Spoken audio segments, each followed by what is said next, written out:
Alors, l'objectif de cette présentation, elle est un peu différente des autres.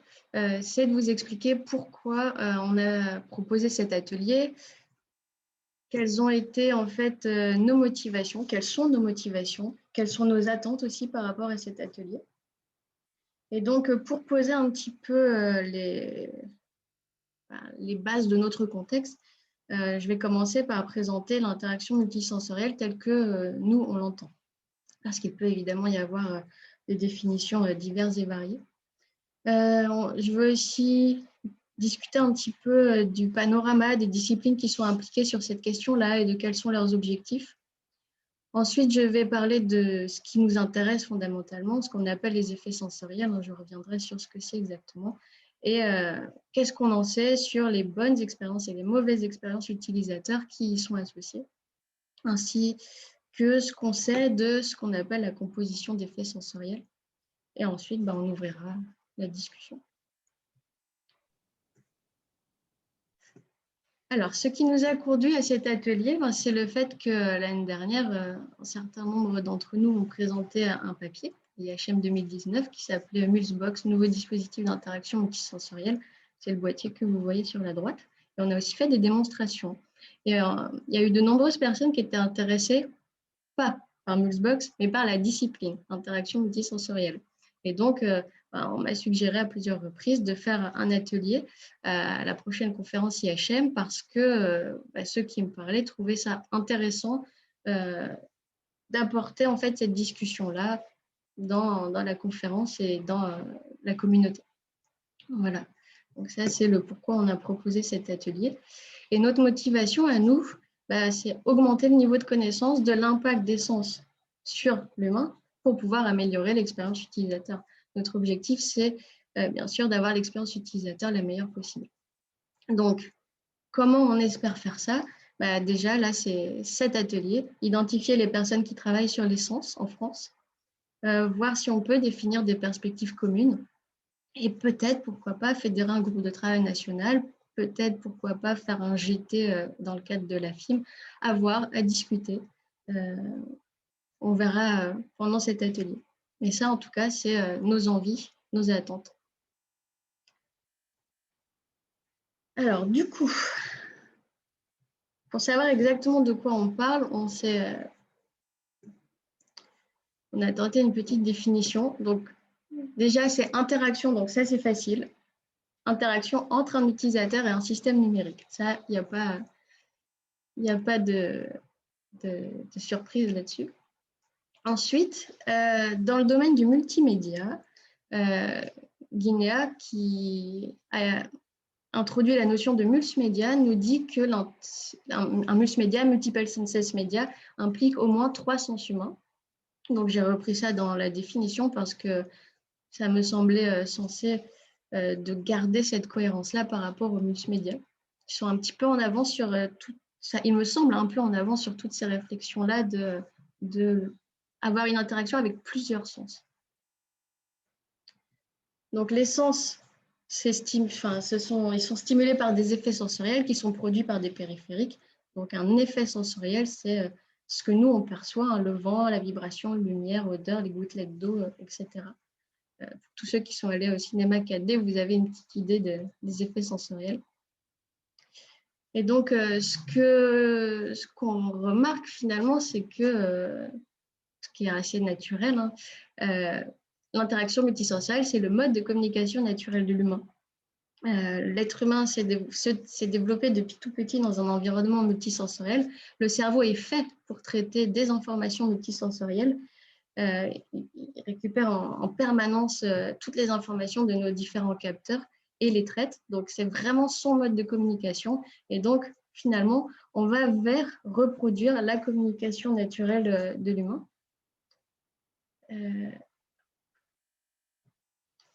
Et du coup, vu que c'est la communication naturelle de l'humain, ça a de nombreux intérêts. Par exemple, on voit des résultats d'études qui disent que les humains sont plus efficaces à faire des tâches lorsque plusieurs sens sont stimulés. Ce qui va directement avec ce que je viens de dire, parce qu'on a l'habitude de récupérer des informations de tous nos capteurs et de voir s'il y a une convergence. Et du coup, ça augmente les performances si on va stimuler plusieurs sens. On a aussi des résultats intéressants, toujours en ce qui concerne la cognition, hein, parce que là, c'est vraiment relatif à la construction du cerveau. Donc, il y a beaucoup de résultats sur tout ce qui est cognitif. Et donc, là, il y a d'autres études qui montrent que pour favoriser l'apprentissage et le transfert des acquis, il semble important d'utiliser le maximum de modalités sensorielles, mais de bien les utiliser. Il faut que les informations qui nous sont envoyées soient cohérentes entre elles. Sinon, ça peut provoquer des problèmes, des malaises, des non-acceptations de la technologie. Donc voilà, cette chose-là, elle ne se fait pas n'importe comment. Et c'est tout l'objectif en fait de cet atelier, de comprendre comment le faire. Toujours dans le domaine cognitif, on a des résultats depuis les années 60 en médecine, hein, que l'interaction multisensorielle peut réduire le déclin cognitif. Depuis les années 60, en médecine, ils utilisent ce qu'on appelle des salles snozellen qui sont là pour vraiment stimuler les sens, pour apporter du bien-être. Et ils ont pu remarquer que ça permettait de réduire le déclin cognitif. Donc, eux, ils sont très, très, très en avant sur la stimulation multisensorielle. Et donc, là, dans le domaine des médias, on commence à voir que l'interaction multisensorielle augmente l'immersion de l'utilisateur et elle augmente aussi son sentiment de présence. On va voir ça un peu plus loin parce qu'il y a des effets positifs et des effets négatifs. Donc, ce qui est intéressant dans la revue de littérature qu'on a fait en 2019, c'est qu'on s'est rendu compte que finalement, en ce moment, il y a un certain nombre de disciplines qui sont en train de converger vers les mêmes études en découvrant ou utilisant l'interaction multisensorielle et ce qui a amené à des changements dans ces disciplines. Par exemple, là, je vous parlais du multimédia.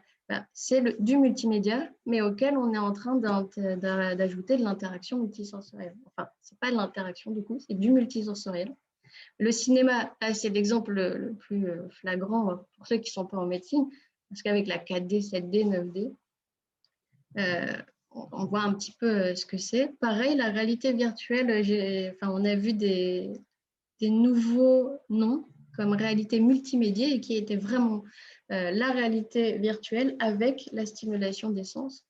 J'ai même vu une nouvelle appellation pour l'interaction humain-machine vers interaction humain-technologie. Et donc ça, c'est ce dont j'ai déjà parlé pour la médecine. La stimulation cognitive, on entend de plus en plus parler de stimulation multisensorielle et la thérapie de bien-être. Les environnements multisensoriels, c'est les termes qui semblent revenir. En tout cas, voilà, on voit que c'est en train de faire changer certaines disciplines, au point même que certaines changent de nom. Mais ce qui est intéressant aussi dans cet état de l'art, c'est qu'on s'est rendu compte que toutes ces disciplines, finalement, elles avaient deux objectifs communs. Peut-être pas toutes, mais la majorité. Donc, ce qui concerne la qualité d'expérience, la plupart de ces disciplines, leur objectif, c'est d'améliorer l'expérience utilisateur. Et on s'est rendu compte dans cet état de l'art qu'il y avait un deuxième objectif qui était venu naturellement, qu'un environnement multisensoriel, il est bon pour toutes les thématiques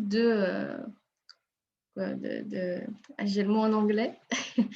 Je vais lire du coup, prise en compte du handicap, c'est pas ça que je veux dire, mais vous voyez, disabilities. Et parce qu'au final, un système multisensoriel, il propose la même information, mais avec différents canaux. Et donc, une personne en situation de handicap, elle peut compenser une de ses déficiences avec les autres modalités. Et donc, l'interaction multisensorielle serait naturellement accessible pour tous. Je crois que c'est ça le mot que je cherchais. Et du coup, ce qui nous occupe, c'est de savoir qu'est-ce qui provoque des bonnes expériences, qu'est-ce qui provoque des mauvaises expériences. Donc là, qu'est-ce qu'on sait sur la question? Donc, nous, on a un parti pris, hein, évidemment. On est parti de cette phrase qu'on a trouvée dans le domaine du multimédia, que quand on associe une scène, donc un contenu audiovisuel qui est porteur d'émotions, quand on l'accompagne d'effets sensoriels, ces émotions-là sont perçues plus fortement, les positifs comme les négatifs. Alors, nous, en interaction, les positifs, c'est ce qu'on veut. Les négatifs, mon parti pris, on n'en veut pas. Ça passe dans un film, parce que c'est l'objectif dans un film, hein, de passer d'une émotion à l'autre, mais dans l'interaction, il vaut mieux que l'expérience utilisateur soit bonne. Donc, ça suggère que nous sachions quels effets sensoriels produisent quels effets sur l'humain, et de façon à ce qu'on puisse les maîtriser et qu'on puisse utiliser de la bonne façon les effets qui vont impliquer des émotions positives et éviter les émotions négatives. Mais là, du coup, il nous semble que les études manquent sur le sujet. Donc, dans cette présentation, on a essayé de récapituler un petit peu ce qu'on avait vu. C'est pas un état de l'art mis à jour, hein, c'est toujours celui de 2019. Donc, peut-être que depuis, il y a des nouvelles études qui sont sorties. En tout cas, on a un certain nombre de résultats, par exemple que la musique peut améliorer l'attention, peut augmenter la capacité de persuasion. Air touché, c'est ma tentative de traduction de mid-air haptique. Je voulais absolument le dire en français, mais je n'ai pas tout trouvé. Donc là, c'est comme air guitare. Je me suis inspiré de ça. Donc le air touché peut aider à communiquer l'état émotionnel. Si quelqu'un a une meilleure traduction de mid-air haptique, je prends. L'odorat peut améliorer la mémoire et même l'odorat peut aider à des rappels de mémoire et l'odorat peut aider à fixer des souvenirs. L'odorat est très, très, très important. Dans le domaine du cinéma 4D, là, peut-être que certains d'entre vous qui êtes déjà allés au cinéma, vous avez pu ressentir ces choses-là. En tout cas, eux, ils ont vu que l'air, les odeurs et l'eau peuvent améliorer l'impression de réalité et que les mouvements et les vibrations peuvent améliorer le sentiment de présence. Je vous renvoie à cette référence-là pour voir ce que l'auteur entend comme par présence. Il a défini différents types de présence. Si vous voulez la référence, je vous l'enverrai. Donc, concernant les mauvaises expériences, bon, alors là, c'est un parti pris de ma part. Le toucher peut améliorer l'évaluation de produits et influencer les achats imprévus. Ce n'est pas forcément une mauvaise expérience. Il a fallu que je trouve où le mettre. La slide d'avant était pleine. Donc, je l'ai mis ici et ça veut dire que j'adopte le point de vue du client qui se fait influencer pour acheter ce qu'il n'avait pas prévu. Mais au final, en vérité, c'est plutôt quelque chose d'important et une bonne expérience du toucher qui va pouvoir renforcer l'interaction. La notion d'influence, ça veut dire qu'on va renforcer ce qui est en train de se passer. Mais le toucher est assez connu pour influencer, pas forcément dans le bon sens. Mais nous, on va le faire dans le bon sens. Donc, on avait vu des bonnes expériences avec les odeurs et il y a aussi des mauvaises expériences.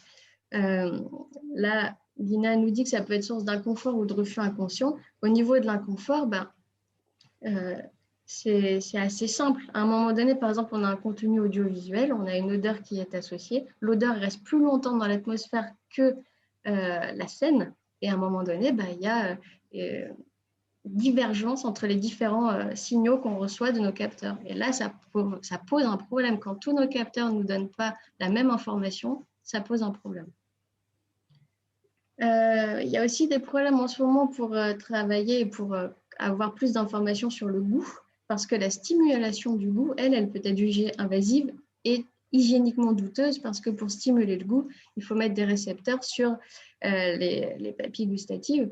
Ça peut poser des problèmes pour passer d'un participant à l'autre, entre autres. Dans le domaine du cinéma, les effets de picotement tickler, quand la machine elle vient nous tapoter comme ça sur les mollets, par exemple. Donc, les effets de picotement et recevoir de l'eau dans la tête, ça a été estimé plutôt déplaisant par les utilisateurs. Et le problème, c'est que ça empêche l'immersion dans l'interaction parce qu'on est plongé dans le film, on reçoit ces expériences désagréables, notre attention se focalise dessus et on perd le film. Et ça a été assez catastrophique par rapport à l'immersion. Et autre chose, donc là j'ai mis 4D, mais c'est aussi beaucoup dit dans la recherche sur le multimédia. Quand il y a une mauvaise synchronisation entre la bande audiovisuelle, le film et les effets sensoriels, ça peut induire des émotions négatives et ça peut amener même au rejet. La mauvaise synchronisation, c'est vraiment un gros problème. Il y a beaucoup d'études sur les problèmes de synchronisation et allant même jusqu'à des problématiques de réseau. Alors, concernant les compositions d'effets, c'est vraiment les études des effets combinés, parce que là, on a des études qui se sont focalisées sur un sens à chaque fois. Et donc, la composition d'effets, on appelle aussi cross-modal ou correspondance, rendrait l'interaction encore plus efficace. Et ça, hein, on l'a dit au début, parce qu'il y a plusieurs sens, parce que tous nos capteurs vont aller recevoir des informations. Donc, c'est mieux. Ça améliore l'immersion. Sauf que du coup, il faut savoir les gérer, parce qu'on a vu qu'au moindre... il suffit de détails pour que l'expérience soit vécue négativement. En tout cas, on a quelques petits résultats. Par exemple, là, dans cette étude de Yuan et al., il avait un petit peu comparé effet haptique, olfaction et flux d'air. Et lui, dans son étude, il avait réussi à voir que pour ce qu'il utilisait lui comme matériel, l'haptique, ça semblait être le plus, j'ai mis populaire, mais ce qui ramenait à plus d'expériences positives des personnes, suivies par le flux d'air. Mais bon, ça, c'est pas généralisable. C'est vraiment son étude, son matériel. Mais voilà, c'est intéressant de voir qu'il y a des préférences. Donc peut-être que chaque utilisateur a des préférences différentes. Peut-être qu'il faudra aller vers l'individualisation. Je ne sais pas. Ce qu'on a vu aussi, c'est que déjà, rien qu'en ajoutant des jeux de lumière à un contenu audiovisuel, on avait déjà amélioré l'expérience utilisateur. Mais pareil, hein, ça, c'est pas généralisable. Et grosse problématique, je l'avais dit, sur les synchronisations. Donc là, il y a des études qui ont commencé un petit peu à voir quels étaient les délais raisonnables et non raisonnables pour cette utilisation conjointe des effets sensoriels. Et par exemple, on voit que pour tout ce qui concerne l'haptique, on a une tolérance de 1 seconde avec la vidéo. Si l'effet est à 1 seconde près pas cohérent avec le contenu audiovisuel, déjà ça ne va pas. Ce qui est logique, hein, l'haptique, c'est quelque chose d'assez immédiat pour nous, pour nos perceptions. Là où le flux d'air, il y a une tolérance 5 secondes avant, 3 secondes après la vidéo. Ça aussi, ça semble naturel quand on y pense parce que, par exemple, c'est fréquent qu'on sente un souffle d'air sur nos visages avant de tourner la tête et de voir que les feuilles bougent. Pareil pour l'odeur, 30 secondes avant, 20 secondes après, cette différence-là aussi semble naturelle parce qu'on sent des odeurs bien avant de voir ce qui se passe. Donc, on a l'habitude déjà de cette désynchronisation dans la vie, ce qui n'est pas le cas avec l'haptique. Finalement, on retrouve par expérimentation des résultats qui, après réflexion, nous semblent assez cohérents.